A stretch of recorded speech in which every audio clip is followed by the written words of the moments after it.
সেইটো আপোনালোকে জানে যে আমাৰ ধুবুৰী, নগাঁও, মৰিগাঁও, বৰপেটা, সাউথ সালমাৰা, গোৱালপাৰা আদি বিভিন্ন জিলাত আমাৰ খিলঞ্জীয়া লোকসকলে তাত যেহেতু আমি সংখ্যালঘিষ্ঠ খিলঞ্জীয়া লোকসকলে যথেষ্ট নিৰাপত্তাৰ প্ৰশ্নত তেওঁলোকে সদায় সন্মুখীন হৈ থাকিব লাগে। বিশেষকৈ বাংলাদেশৰ হোৱা ঘটনাৱলীৰ পৰিপ্ৰেক্ষিতত তেওঁলোকে বাংলাদেশৰ ফালৰ পৰাও আক্ৰমণৰ বলি হ'ব পাৰে আৰু নিজৰ গাঁওখনতো আক্ৰমণৰ বলি হ'ব পাৰে।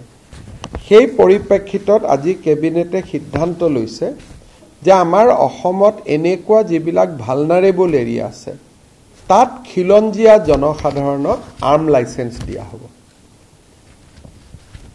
আমি তেওঁলোকক আৰ্ম লাইসেন্স দিম, তেওঁলোকে যাতে কোনোবাই যদি ভাবে যে মই বন্দুক কিনিম বা মই আগ্নেয়াস্ত্ৰ ৰাখিম, তাৰ কাৰণে আজি আমি এটা স্কিম এনাউন্স কৰিছো, special schemes for grant of arm licences to original inhabitants and indigenous Indian citizen in vulnerable and remote areas of Assam.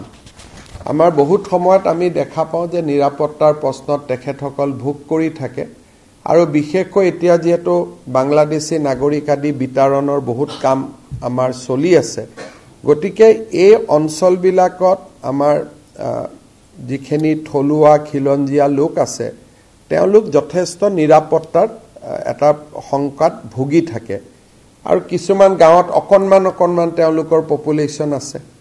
ক'ৰবাত ধৰক মই এতিয়া নিজেই জানো যে বাঘবৰ জনিয়াৰ ভিতৰত এখন গাঁৱত কৰবাত 500 ঘৰ মানুহে বাকী আছে আৰু কোনো নাই।